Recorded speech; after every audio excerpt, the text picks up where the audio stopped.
Thank you. Thank you for your answer. And can I address the question to you? That still I repeat the question.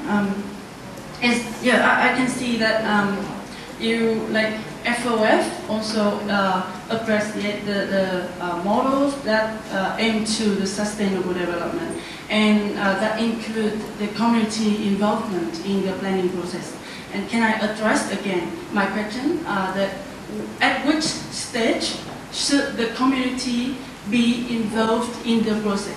The community of Hoi An, the stakeholders, everyone should be involved in the beginning. Meaning, we call it a planning process, and in the planning process, all the stakeholders of Hoi An, whether it's the businesses, the fishermen, the farmers, the lantern makers, everyone, the craftsmen, everyone has a stake in the planning process.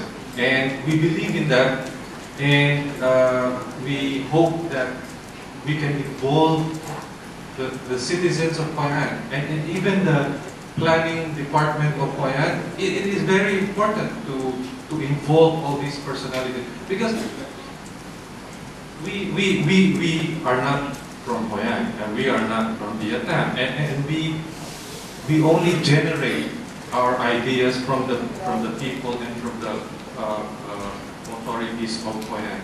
So yes, we should involve the people at a very early stage. Yeah, thank you. This is very clear to me now.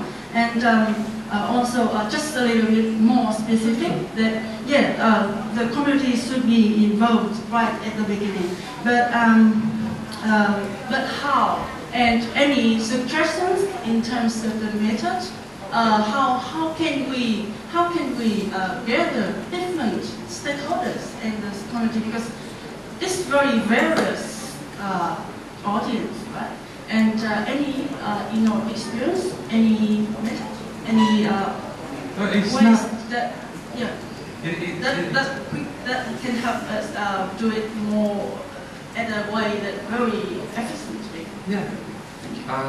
And I believe that it is all for the creation of the best planning process for Hoi An. And I thank you for your question. Actually, it's very simple. Usually there is a room like this where the organization of people, say for example, all the craftsmen have their representative, usually they attend the conference, and say from different industries of Hoi An, then they attend the conference like this. Now, in my experience as a planner, there usually is like a board, and we do sticker of all the comments of people, and they can talk about everything that concerns them and their industry and their families, and why they want to make their Hoi An a better place to live in. Why do we need maybe a shopping center? I don't know. Maybe do we need a museum?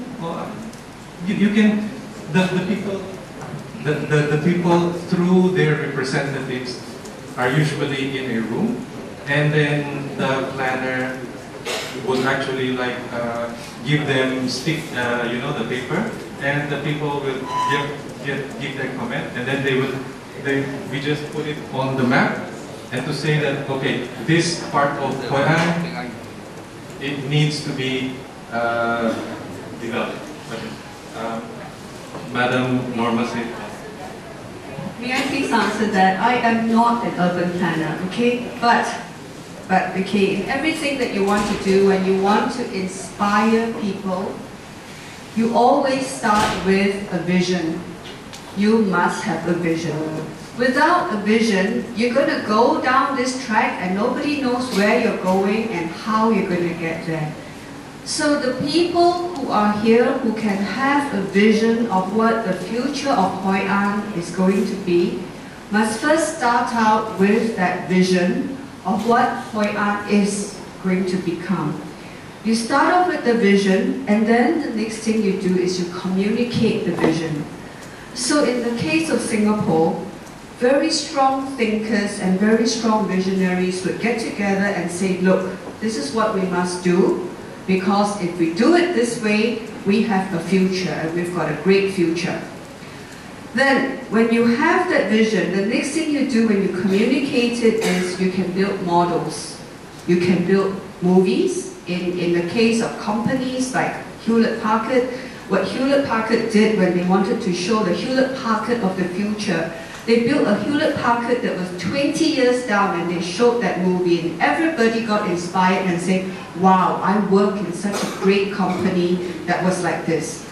When I was in Singapore Airlines, to show what Singapore Airlines was going to become 20 years, okay, we showed supersonic flights. And not just supersonic flights, we showed flights on the space shuttle, and we put that in the newspaper, and everybody was calling us and saying, where is this aircraft? We want to fly on that.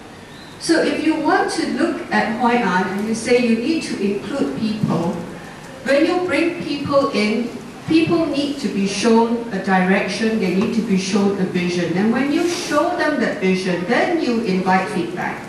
When you then invite feedback, you're commenting on the vision, and then you show them their stake in the vision.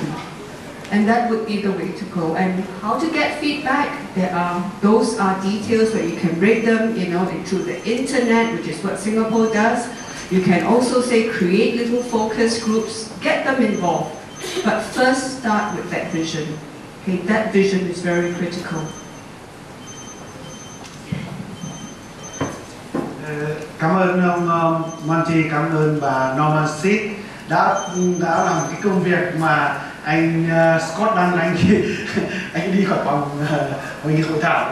Tuy nhiên thì câu hỏi của chị cũng rất là hay, và tất cả các câu hỏi đều quan trọng và tất cả các câu hỏi cũng rất cần thiết. Bây giờ chúng ta nghĩ như thế này, cái mục đích của hội thảo này ta để rất open, tức là rất nhiều các cái câu hỏi và các nhiều trao đổi, nhưng dựa trên một cái khung chung, một cái nguyên tắc chung, đó là hài hòa giữa con người và thiên nhiên. Để làm cho sự hài hòa ấy là ta đi tìm kiếm cái cách quy hoạch, tìm kiếm cái cách phát triển bền vững mà có gắn cả ba yếu tố: môi trường, con người và văn hóa. Và cái điều ấy nó sẽ thể hiện ở Hội An bằng các cái quy hoạch cụ thể sau này. Nhưng trước mắt chúng ta đang ở một cái giai đoạn đang đi tìm kiếm, thì cái chung nhất và cái nguyên lý chung nhất và cái cách làm đó là tìm kiếm những cái mà về nguyên lý trước. Sau đó ta sẽ còn nhiều các cơ hội khác để đi vào cụ thể, cái sự tham gia của người dân ở giai đoạn nào, tham gia như thế nào, vân vân. Người ta sẽ có những cái bài toán ấy sẽ được giải quyết từng bước một, chứ trong một cái hội thảo thì ta cũng chắc chắn chúng ta không thể